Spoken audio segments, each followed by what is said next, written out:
Shalom, shalom à tous et bienvenue sur cette nouvelle émission qui se dénomme Parlons Bible. C'est votre sœur, le pasteur Janice Mayala Kama, aka JMK, et je suis ravie de vous accueillir sur ce nouveau programme, un programme qui est dédié à l'enseignement de la parole de Dieu. Si vous avez envie d'entrer dans les profondeurs des Écritures, de comprendre la révélation de ce que Dieu nous a laissé, ça commence maintenant.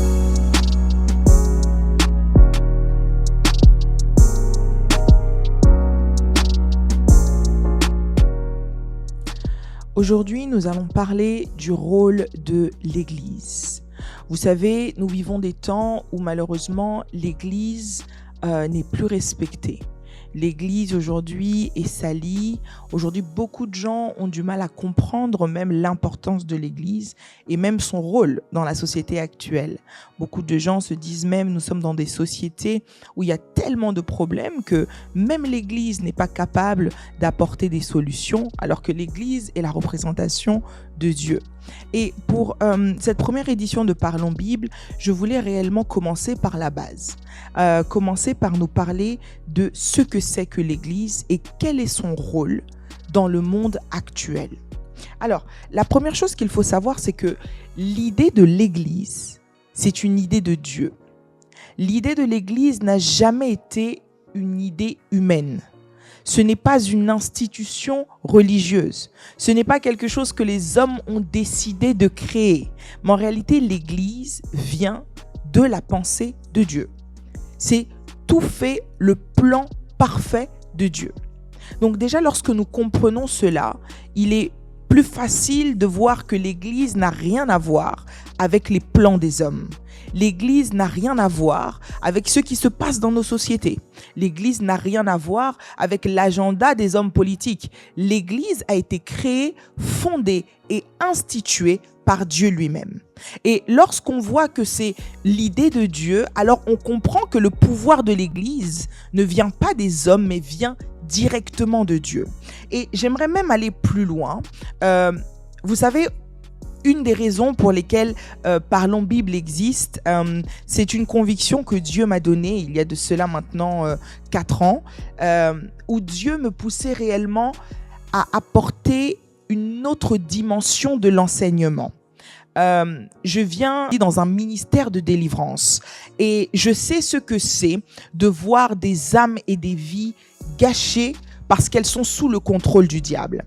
Et lorsque Dieu m'a entré dans le ministère, lorsque Dieu m'a ordonné, il m'a vraiment donné cette révélation autour de l'enseignement en me disant que, en réalité, l'enseignement, c'est la délivrance des hommes. La Bible dit dans Osée 4:6, si je ne me trompe pas, la Bible dit que mon peuple périt faute de connaissance. La Bible vient rajouter encore dans Jean 8 que vous connaîtrez la vérité et la vérité vous affranchira.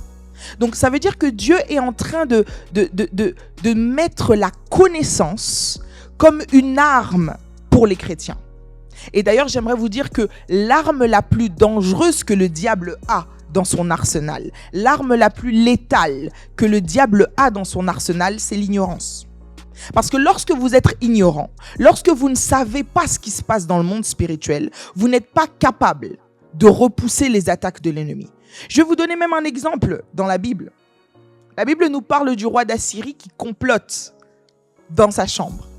Mais il ne le sait pas, ses ennemis en face arrivaient à chaque fois à déjouer ses plans. Et à un moment, il a fini par se poser la question, il s'est dit, mais est-ce qu'il y a un intrus au milieu de nous? Est-ce qu'il y a quelqu'un qui va rapporter tout ce qu'on dit aux Israélites? En réalité, non, c'est le Saint-Esprit. Donc, comme pour vous dire que lorsque vous savez ce que l'ennemi projette, son plan n'a plus d'effet. Voilà pourquoi la connaissance chez les enfants de Dieu, l'enseignement dans les choses de la vie chrétienne sont primordiales. Et je déclare dans la vie d'une personne que cette émission, que ce que nous allons dire aujourd'hui sera la première étape de ta délivrance au nom de Jésus. Alors je parlais de l'Église et de son rôle et je disais que l'Église est d'abord l'idée de Dieu. Et je vais même aller plus loin, je dirais que l'Église est le système éducatif de Dieu. En réalité, nous, dans le monde, nous avons un système éducatif. Nos enfants vont à l'école. Les sociétés créent des programmes pour que les enfants puissent étudier, pour que nous puissions étudier la culture, les sociétés d'aujourd'hui. Mais l'Église est d'abord un système éducatif. Et c'est le système éducatif du royaume des cieux. Et à contrario, dans le monde, nous avons aussi un système éducatif. Alors vous me direz quel est son rôle à ce système éducatif. Ce système-là est là pour venir rééduquer les hommes. Il est là pour enseigner à l'Église quelle était sa place première. Alors, laissez-moi faire une petite parenthèse et dire qui est l'Église. Qui est l'Église? L'Église a 3 dimensions. Nous avons l'Église universelle qui compose tous les chrétiens. L'Église pour laquelle Christ a donné sa vie, l'Église universelle. Nous avons la 2e dimension de l'Église, qui est l'Église locale. J'en suis sûre, peut-être, vous êtes là, vous avez aussi vos assemblées. Vous allez prier dans telle église, c'est une église locale. Et nous avons la 3e dimension de l'Église, qui est l'Église personnelle. La Bible nous dit que ne savez-vous pas que vous êtes le temple du Saint-Esprit? Lorsqu'on parle d'un temple, on parle d'une église. Donc cela veut dire que comme je suis là, comme vous êtes là, vous êtes une église parce que vous portez le Saint-Esprit. Si vous avez accepté Christ comme Seigneur et Sauveur, alors l'Esprit de Dieu vit en vous et vous êtes aussi une église. Donc lorsque le système éducatif de Dieu, du royaume des cieux, descend sur la terre, c'est pour venir rappeler à l'église qui elle est. C'est venir rappeler à l'église ce à quoi elle a été appelée.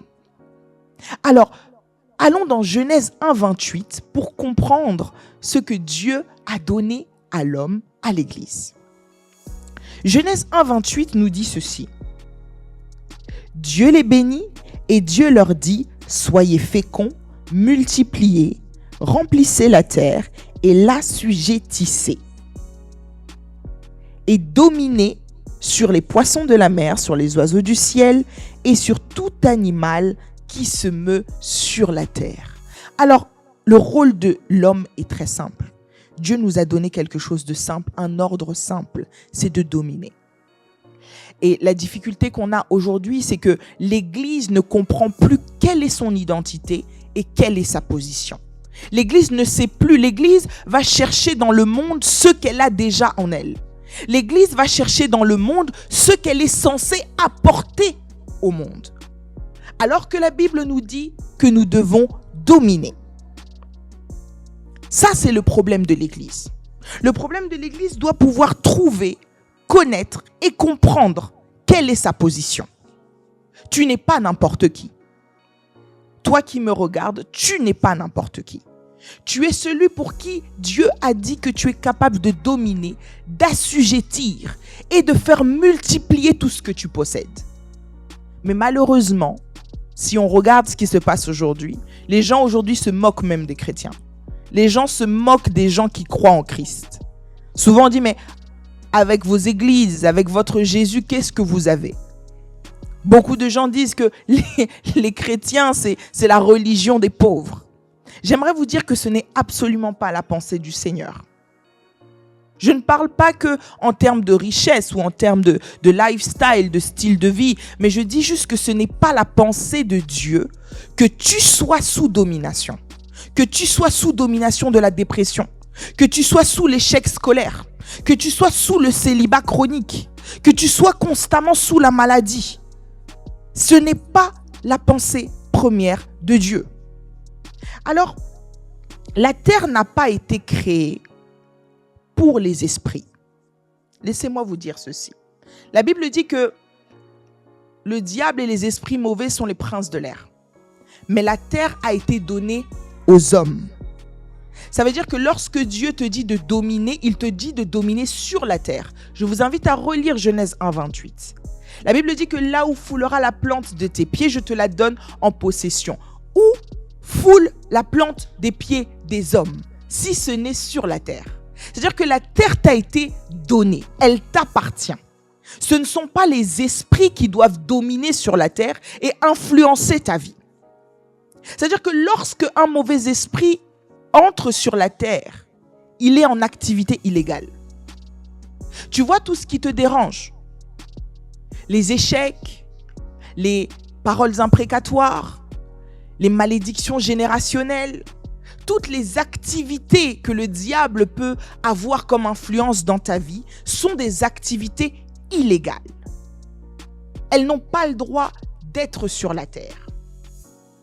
Je pense que vous connaissez l'histoire de la guerre qui s'est passée dans les cieux entre Lucifer et les anges. Les anges se sont séparés en deux camps, Lucifer s'est rebellé et les anges divins de Dieu ont combattu Lucifer avec ceux qui l'avaient suivi. Et la Bible dit qu'ils ont été jetés sur la terre. Donc ça veut dire que ce n'était pas leur place de départ, ce n'était pas leur habitat de départ, mais ils ont été jetés. Et de la manière dont ils ont été jetés, ils sont descendus avec une colère.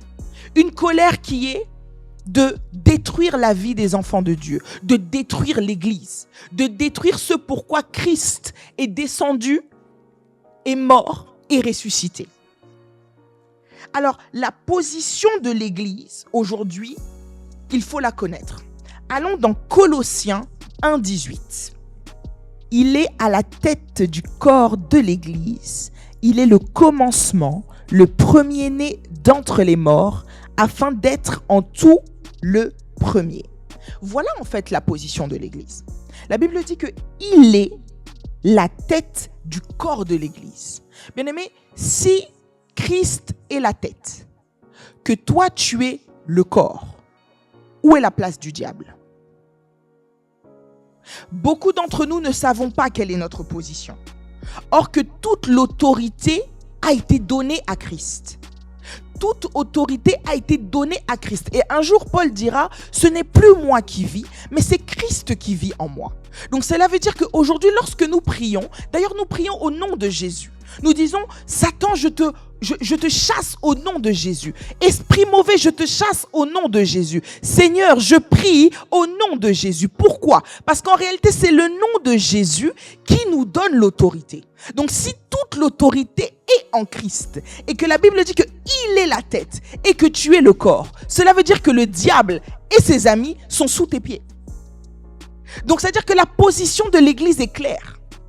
L'Église a la supériorité sur toute puissance démoniaque, satanique, sur toute autorité qui peut exister dans ce monde. Et lorsque tu comprends cette position, tu comprends l'importance de l'Église. Aujourd'hui, l'Église est trop bafouée parce que les gens ne comprennent pas quelle est la révélation derrière l'Église. Bien aimé, l'Église, c'est la chose pour laquelle Christ est mort. Vous croyez que Christ est capable, Dieu lui-même est capable de se faire un corps, de descendre sur la terre, mourir pour cela et que la chose ne soit pas importante? L'Église est puissante. Et tu dois comprendre quelle est la révélation derrière l'Église. Le deuxième problème de l'Église, c'est que nous ne comprenons pas les dimensions dans lesquelles nous pouvons opérer. Et j'essaierai de rentrer un peu plus tard sur ces choses-là, mais il faut savoir que le rôle de l'Église aujourd'hui, c'est de prêcher, de propager l'évangile du royaume au monde.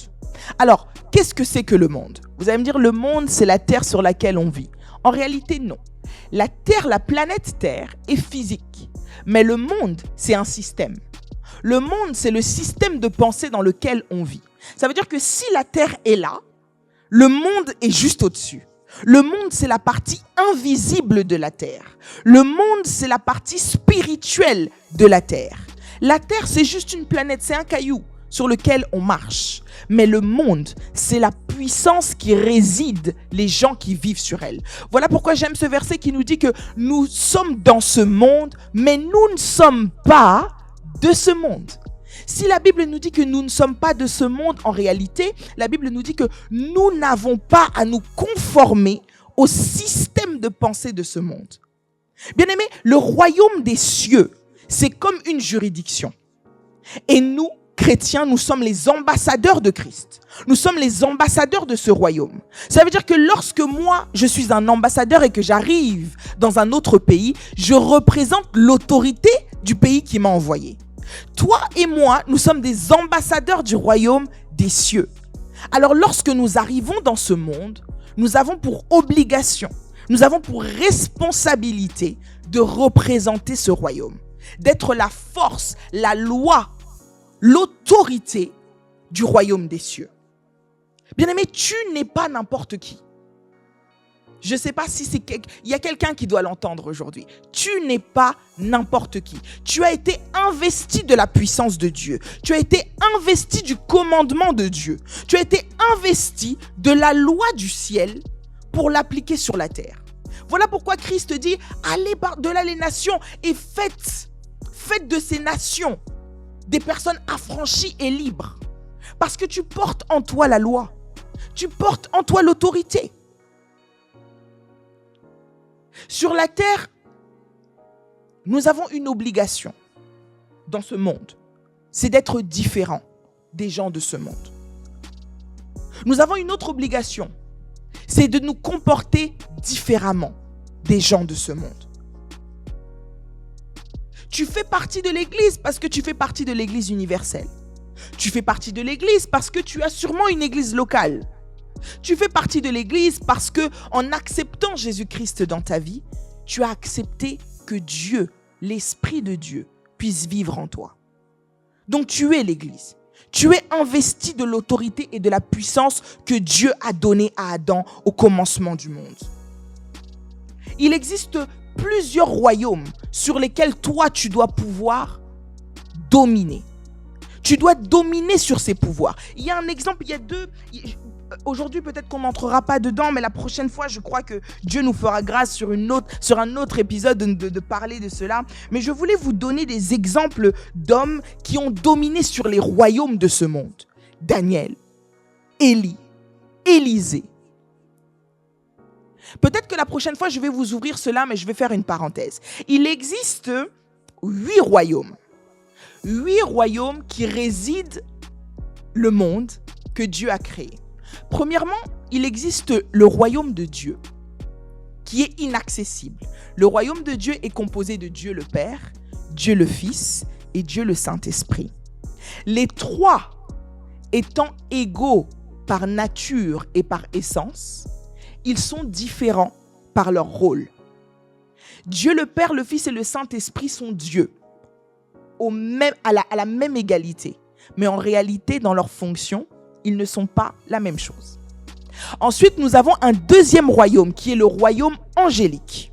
Le royaume angélique, c'est là où il y a tous les anges divins et les anges malins. Parce que je vous ai dit tout à l'heure, Lucifer a emmené aussi des anges avec lui. Ensuite, il y a le troisième royaume qui est le royaume intergalactique. Le royaume intergalactique, c'est quoi? C'est l'espace. Là où vous avez les planètes, le soleil, la lune, les étoiles. Ça, c'est le royaume intergalactique. Ensuite, vous avez un quatrième royaume, qui est le royaume animal. Là où vous avez toute la nature, les animaux. Ensuite, vous avez le royaume des plantes. Là où vous avez la nature à un niveau moins visible. Donc les arbres, les plantes, les abeilles, tout ce que vous pouvez voir. Ensuite, vous avez un autre royaume qu'on appelle le royaume atomique. Le royaume atomique, ça va être par exemple tout ce qui est les minéraux, les diamants, l'or qui est sous la terre. Ensuite, nous avons le royaume subatomique. Le royaume subatomique, c'est quoi? C'est là où vous allez avoir les chromosomes, vous allez avoir les atomes, vous allez avoir les gravitons, tout ce qui n'est pas visible. Et ensuite, vous allez avoir le royaume des hommes. Mais ce que j'aime, dans ce que nous avons lu dans Colossiens 1,18, c'est que la Bible dit que Christ est la tête de l'Église. Cela veut dire que nous vivons dans Christ. Donc ça veut dire que le royaume des hommes a la supériorité sur tous les royaumes, sauf celui de Dieu. Et je vais vous le prouver. La Bible dit que un jour, Élie est en train de prier et il a dit que le soleil s'arrête. Il avait dominé sur quoi? Sur le royaume intergalactique. Il a fait arrêter le soleil. Cela veut dire qu'à ce moment-là, le soleil s'est arrêté, mais la lune s'est arrêtée, les planètes se sont arrêtées, parce que le soleil ne pouvait pas s'arrêter tout seul, ça allait créer un désordre cosmique. Donc c'est-à-dire qu'il a eu l'autorité d'arrêter le royaume intergalactique. La Bible me dit encore qu'un jour, Élisée était fâché. On était en train de se moquer de lui parce qu'il était chauve. Et dans sa colère, Élisée fit qu'un ours sorte de la brousse et aille attaquer les enfants. Qu'est-ce que c'est? C'est la domination sur le royaume animal. La Bible me dit encore qu'un jour, Daniel est rentré dans la fosse aux lions. Les lions qui sont des animaux féroces. Même la Bible dit ceci, que les lions ne l'ont pas mangé. Daniel avait l'autorité sur le royaume animal. La Bible me dit encore qu'un jour, un prophète voulait récupérer sa hache qui était cassée dans l'eau. Il jeta le bâton et le métal a survolé l'eau. Ça, c'est quoi?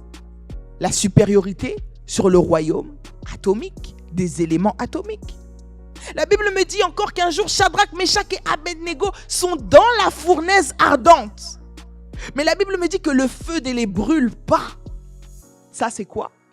C'est la supériorité sur le royaume atomique et naturel.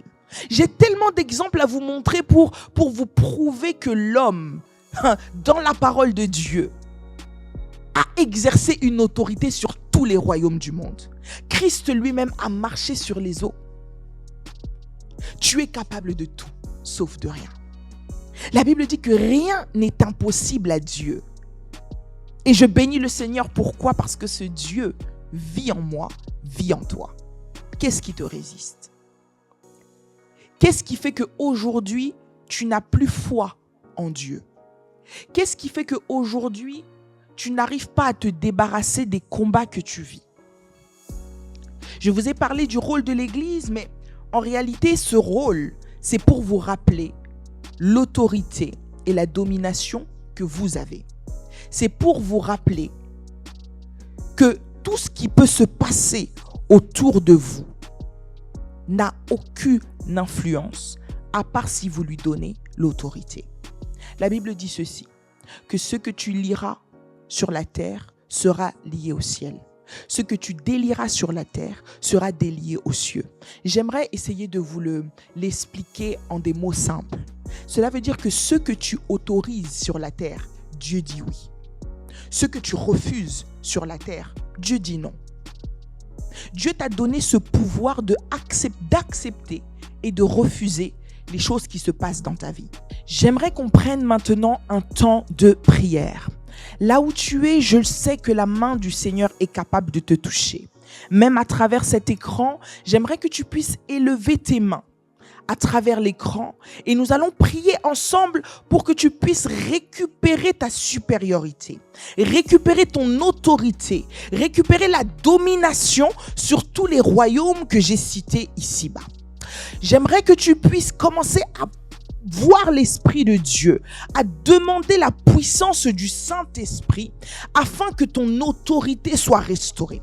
Dans le nom puissant et glorieux de Jésus-Christ, je prie maintenant pour une personne qui m'écoute ce matin, ce soir, peu importe le temps à laquelle elle écoute cette vidéo, que la supériorité lui soit rendue au nom de Jésus, qu'elle domine sur tous les éléments du monde, sur le feu, sur l'air, sur l'eau, sur toutes les puissances sataniques, sur tous les esprits de l'air, sur toutes les autorités du monde des ténèbres. Je déclare maintenant que tout ce qui te résistait tombe à tes pieds au nom de Jésus. La Bible dit, là où foulera la plante de tes pieds, tout te sera donné en possession. La Bible me dit encore qu'il a été donné le pouvoir à l'Église d'écraser la tête du serpent.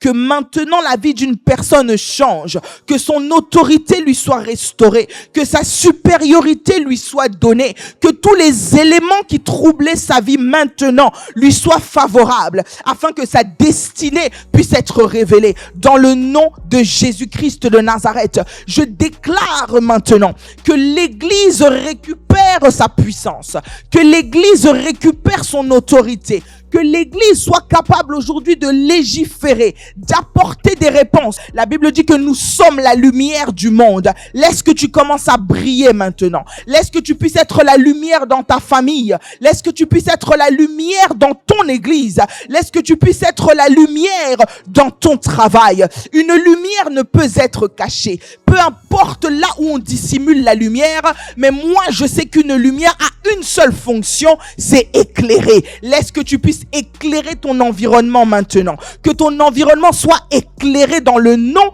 de Jésus-Christ de Nazareth. Gloires et louanges te reviennent. Amen. Alors, merci à tous de nous avoir suivis. Merci d'avoir suivi cet épisode de Parlons Bible. Nous nous retrouvons très vite pour un prochain épisode. N'hésitez surtout pas à partager cette vidéo. J'en suis sûre qu'elle bénira une autre personne. Que Dieu vous garde, que Dieu vous bénisse. À la prochaine.